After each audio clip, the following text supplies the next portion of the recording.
In the bustling heart of Chicago, Dr. Maya Johnson stood trembling on a crowded street corner, struggling to steady herself. Just minutes earlier, she had been unfairly dismissed from her position at Lakeside Memorial Hospital. 6 years of dedication discarded in a single meeting. As the weight of unemployment pressed down on her shoulders, fate intervened. A well-dressed gentleman collapsed on the sidewalk nearby, and without hesitation, Maya's medical instincts took command. Ignoring the suspicious murmurs from onlookers, she dropped to her knees beside him, steady, focused, unwavering. That single act of compassion would transform her life completely. Within 24 hours, 4 luxury vehicles would be parked outside her modest apartment, bringing an opportunity beyond anything she could have imagined. Dr. Eleanor Winters sat stiffly behind her polished mahogany desk, shuffling papers without meeting Maya's eyes. The office smelled of antiseptic wipes and cold coffee, the gray Chicago afternoon casting harsh shadows across the room. Outside, the hospital continued its rhythmic pulse-muffled conversations, beeping monitors, the distant sound of gurney wheels on linoleum floors. While inside, Maya's world was grinding to a halt. "I'm sorry, Maya," Eleanor finally said, her voice smooth and rehearsed. "The hospital is facing financial difficulties, and unfortunately, we're forced to make some difficult decisions. We've had to let several staff members go." Maya's fingers dug into her palms. She knew this game all too well. It wasn't several staff members being cute, it was her and a few others who looked like her. She had seen the staff list earlier that week. None of the younger, less experienced white nurses were on it. "So just like that?" Maya asked, her voice steady despite the rage bubbling beneath the surface. 6 years, and you're telling me it doesn't count for anything?" Eleanor sighed, finally looking up, her blue eyes filled with something that almost resembled pity. "It's not personal, Maya. You're an excellent nurse, but these decisions come from above. My hands are tied." Maya clenched her jaw, fighting the urge to laugh bitterly. Not personal. Of course it was. When budgets got tight, when tough choices had to be made, somehow it was always the black-staffed ones who had to work twice as hard, just to be seen as competent, though ended up being let go. She could argue. She could demand an explanation. She could call it what it was, blatant discrimination wrapped in corporate jargon. But what would it change? She had seen this happen before and knew how it ended. Instead, she stood. "Right," she said, her voice clipped. "I'll collect my things." Eleanor offered a sympathetic smile that meant nothing. "Again, I'm sorry." Maya didn't respond. She turned and walked out, keeping her head high even as fury burned in her veins. By the time Maya stepped outside into the biting autumn air, the weight of it all crashed down on her. The hospital doors slid shut behind her with a quiet hiss, severing her connection to the building she had given years of her life to. Unemployed. Just like that. Rent due in 2 weeks. Bills stacked on her kitchen counter, unopened because she already knew what they said. Her mother who relied on her. Years of sacrifice gone. The cold wind bit at Maya's face as she walked, her hands shoved deep into the pockets of her thin coat. Chicago bustled around her, indifferent to the storm raging inside her chest. People moved with purpose. Taxis sped past, the rhythmic hum of the city's heartbeat steady and unyielding, while Maya's world had tilted off its axis. She had spent 6 years inside that hospital, sacrificing sleep, personal time, even her own health to be there for patients who had no one else. Yet in the end, she had been tossed aside like she was disposable. She barely registered the blocks passing beneath her feet, her thoughts a tangled mess of anger, betrayal, and gnawing anxiety. What now? Rent was due. Bills were piling up. Her mother needed her. She had worked too damn hard to get here, clawing her way through nursing school while juggling 2 jobs, only to be cut loose as if none of it mattered. A sudden commotion up ahead caught her attention. A small crowd had gathered near the sidewalk outside an expensive-looking cafe, murmuring in hushed, urgent voices. Maya slowed her steps, instinct kicking in before she fully processed what was happening. Then she saw Hyman, older man, lay sprawled on the pavement, his skin ashen, his body eerily still. A few bystanders stood frozen, their faces twisted in concern, but their feet glued to the ground. A woman clutched her chest, whispering, "Oh my God." A man in a tailored suit fumbled with his phone, muttering something about calling 911. But no one moved. No one acted. Maya didn't think she moved. She dropped to her knees beside the man, pressing her fingers against his neck. His pulse was weak, his breath shallow. "He's in cardiac distress," she said, her voice sharp and clear. "Someone call an ambulance now." "I am calling," the man with the phone stammered, his hands shaking as he fumbled with the screen. Maya ignored him, tilting the unconscious man's head back to check his airway. "We need an AED," she said, scanning the crowd.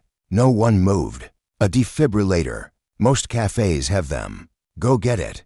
A young barista standing near the entrance hesitated, eyes darting between Maya and the fallen man. Now Maya snapped, her voice cracking like a whip. The barista jumped and bolted inside. Maya placed her hands over the man's chest and began compressions. 1, 2, 3. Her training took over, pushing everything else from her mind. But then, wait, what the hell is she doing? The voice sliced through the air like a blade, sharp with suspicion. Maya's hands didn't falter, but her pulse spiked. "She's busy going through his pockets." The accusation sent a ripple through the crowd. Maya felt her breath catch, but she kept her rhythm steady. "She's not helping him," another voice chimed in, a woman's this time, laced with fear. "She could be robbing him." Maya's vision tunneled. She had spent 6 years saving lives, 6 years holding hands with the dying, comforting families, sacrificing everything to help people. And now, as she fought to keep this man's heart beating, they thought she was. She forced the rage down, pressing harder. 1, 2, 3. "Someone stop her. Back off." The new voice boomed over the noise deep, commanding, and filled with a fury that matched her own. The crowd stilled. Maya barely registered the tall man who had appeared beside her, his presence solid as stone. "She's a nurse," he growled, his dark eyes locking onto the accuser. "If any of you had a damn ounce of sense, you'd be thanking her instead of spewing this garbage." "Silence," the man on the ground gasped. Maya nearly sagged in relief as his chest rose, his breath rattling but there. The barista rushed out, AED in hand, and Maya quickly prepped the machine, attaching the pads just as ambulance sirens wailed in the distance. She didn't look at the crowd. She didn't look at the man who had spoken up for her. She didn't look at any of them. She just stood, hands trembling, and walked away. Maya's heart was still pounding when she reached her apartment, her hands shaking as she fumbled with the key. The cold accusations from the crowd still clung to her skin, the disbelief in their eyes burning like a brand. "She's going through his pockets." The words echoed in her head over and over, scraping against the raw edges of her exhaustion and anger. She had been saving that man's life-saving hymen, yet in their eyes, she had been nothing more than a thief, an opportunist, someone to be distrusted simply because of the color of her skin. She shoved the door open and stepped inside, locking it behind her before pressing her back against the wood, exhaling sharply. Her apartment was small, just a one-bedroom with peeling wallpaper and a window that rattled. Whenever the wind blew to heartbeat, it was hers. It was supposed to be her sanctuary, but tonight it felt suffocating, the walls closing in, the silence deafening. Her gaze fell on the stack of unopened bills on the kitchen counter, the red letters stamped across the envelopes like silent accusations. Final notice, past due, urgent. She squeezed her eyes shut, pressing the heels of her hands against them. She had no job, no savings, no backup plan. And now, after what had happened today, she didn't even have the strength to figure out what came next. She needed to clear her head. She needed sleep, but sleep never came easily. When she finally drifted off, it was restless, filled with flashes of cold pavement, the lifeless face of the man she had saved, the venom in the voices of the people who had doubted her. The pounding on her door jolted her awake. Maya shot up, heart racing, pulse hammering against her ribs. She glanced at the clock, 7:02 a.m. The knocking came again, firm, unrelenting. Her body moved on instinct, adrenaline surging as she grabbed her phone and crept toward the door, peering through the peephole.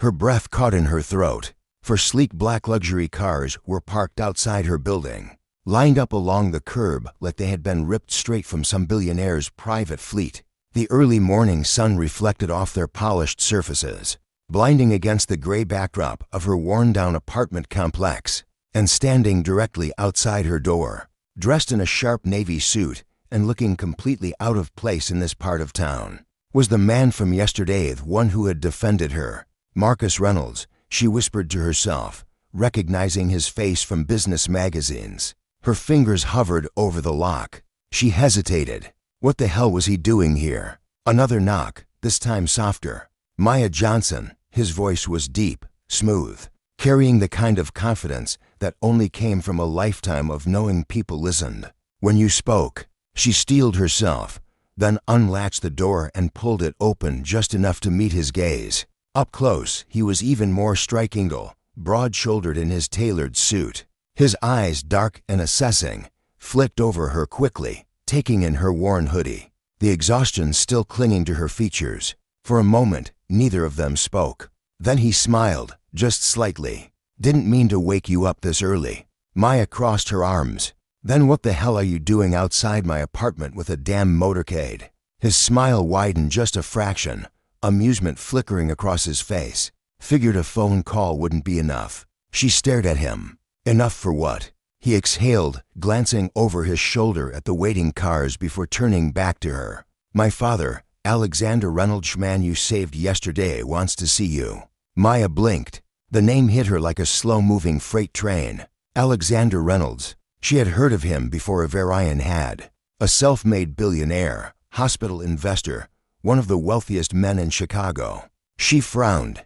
Is he okay? He's stable, Marcus said. Thanks to you. She let out a breath she hadn't realized she'd been holding. Marcus studied her for a moment, then gestured toward the cars. Come with me. Have breakfast with me. Let me explain. Everything about this was surreal. Less than 24 hours ago, she had been shoved out of her job, humiliated by a crowd of strangers, unsure of what the hell she was going to do next. Now, a billionaire's son was standing outside her door, asking her to get into one of his luxury cars.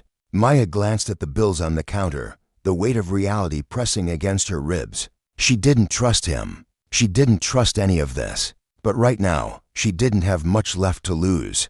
She grabbed her coat. Fine, she said. Let's go. The car ride was quiet at first. The hum of the engine smoothed beneath them as the city blurred past. Maya sat stiffly in the back seat of the sleek black vehicle, her hands pressed together in her lap, her body coiled tight like a wire ready to snap. The leather smelled expensive, a kind of luxury she had only ever seen in passing, on TV, in magazines, parked outside places she never had the time or money to step into.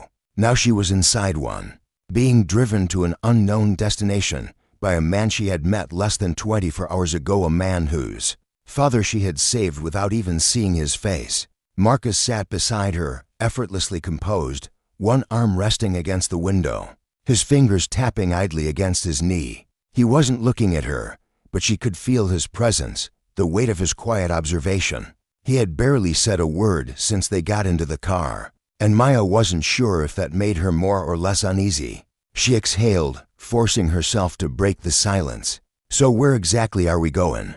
Marcus glanced at her, his dark eyes cool and unreadable. A cafe. Private, quiet, good coffee. Maya arched a brow. You showed up at my door at 7 in the morning to take me out for coffee? He smirked slightly. It's more than that. My father wants to meet you, but he's still recovering. In the meantime, I wanted to talk to you myself. She folded her arms, shifting to face him fully. Why? He studied her for a moment, then said, because yesterday, you saved the most important man in my life, and I doubt you even knew who he was. You didn't hesitate. You didn't ask for anything. And then you walked away before anyone could even thank you. Maya felt her jaw tighten. I didn't do it for a thank you. I know. His voice was quiet, thoughtful. That's what makes this different. The car slowed, pulling up to a side entrance of a high-end cafe in the heart of downtown. Even from the outside, Maya could tell it was the kind of place where people like her didn't just walk in. The building itself was unassuming, sleek, and modern, with tinted windows that kept prying eyes out. Two suited men stood near the entrance and at obvious security, but definitely there for a reason. The driver stepped out first, opening the door for them. Marcus slid out effortlessly, adjusting his cuffs as he stood, then turned back, waiting. Maya hesitated, her gut instinct screaming at her to be cautious. But she wasn't stupid. She knew when to listen and when to take a risk. And right now, she had nothing left to lose. She stepped out. The moment they entered, the shift in atmosphere was immediate. The cafe was nearly empty, the only patrons seated in discreet corners, their conversations hushed, their designer coats draped over the backs of plush leather chairs. No loud espresso machines, no cashiers calling out orders, just quiet efficiency. The kind of place where people had meetings worth millions over a single cup of coffee. Marcus led her to a private corner booth, sliding in across from her. Almost instantly, a waiter appeared, placing two steaming cups of coffee in front of them without a single word. Maya stared at the cup, then at Marcus. "You just assume I drink coffee?" He smirked, lifting his own cup. "I assume that if I woke you up at 7 o'clock in the morning, caffeine wouldn't be the worst idea." She huffed but didn't argue. She wrapped her hands around the warm ceramic, letting the heat seep into her fingers, grounding her. "All right," she said, cutting through the pleasantries. "Talk." Marcus set his cup down and leaned forward, his expression unreadable. "My father wants to thank you properly. He's a private man, but what you did yesterday, it's not something he takes lightly." Maya frowned. "I don't need money." Marcus chuckled, shaking his head. "This isn't about needing it. It's about what you deserve." He reached into his suit jacket and pulled out an envelope, sliding it across the table. "This is from him." Maya didn't move. She knew what was inside before she even opened it. "I told you," she said slowly, "I didn't do this for a reward." Marcus exhaled, rubbing a hand along his jaw as he studied her. "I believe that. But my father isn't just offering you a check and sending you on your way." He looked directly into her eyes. He looked into you. That sent a jolt through her, her fingers twitching against the ceramic cup. "Excuse me. He knows you lost your job. He knows what happened yesterday. And he knows you should be a doctor, not a nurse who just got screwed over by a system that was never built for people like you." Maya's breath caught in her throat, her heart pounding in her ears, a sharp defensive instinct flaring up inside her. "And what exactly does he want in return?" Marcus leaned back, watching her carefully. "Nothing. Just for you to take what he's offering. He wants to fund your education, put you through medical school, no strings attached. And when you're done, there will be a position waiting for you at one of his private hospitals." Silence stretched between them. Maya felt like the air had been knocked from her lungs. She looked down at the envelope, at the weight of what it represented: a way out, a way forward, a chance at everything she had worked for, dreamed of, everything that had been ripped away from her in a single conversation with Eleanor Winters. But nothing in life came free. Nothing was ever just an act of kindness. She met Marcus's gaze, searching for the catch, the hidden angle. "Why would he do this for me?" Marcus tilted his head, considering his words carefully. Then he said, "Because my father knows what it's like to be overlooked, to be underestimated, to have doors shut in his face for no reason other than the fact that he didn't fit the image of what they wanted, and because he saw something in you that reminded him of himself." Maya's throat tightened. She swallowed, forcing herself to stay composed, to think, to weigh her options, like she always did. But for the first time in a long time, she couldn't find a reason to say no. She picked up the envelope, running her fingers over its edges, feeling the weight of a future she never thought she'd be handed. And then, quietly, she said, "Okay." Maya turned the business card between her fingers, the edges crisp, the embossed lettering smooth beneath her touch. The weight of it felt heavier than it should have, like it carried something more than just contact information. It carried expectation, possibility, a path she had never thought would open for her. She set the card down next to the envelope, her pulse still uneven, her thoughts a tangled mess of doubt and cautious hope. Marcus watched her, his expression unreadable, patient. He had given her the space to process, but now, as the silence stretched between them, he leaned forward, his voice measured. "I know this is a lot, and I know you're probably still waiting for the other shoe to drop. But there's no catch, Maya. This isn't some debt waiting to be collected. My father isn't doing this for PR, and I'm not here to convince you of anything you don't want." Maya exhaled sharply, shaking her head. It's not that simple. Marcus tilted his head, studying her. Why not? She scoffed, the bitter edge of old disappointment slipping into her voice before she could stop it.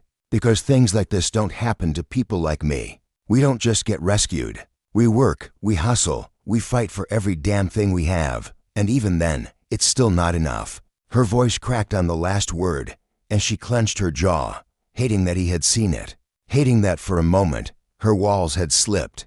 Marcus didn't look away. He didn't offer empty reassurances or tell her she was wrong. He just nodded slowly, as if he understood exactly what she meant. You're right, he said. It's not fair. You should have never had to fight this hard just to be given what you've already earned.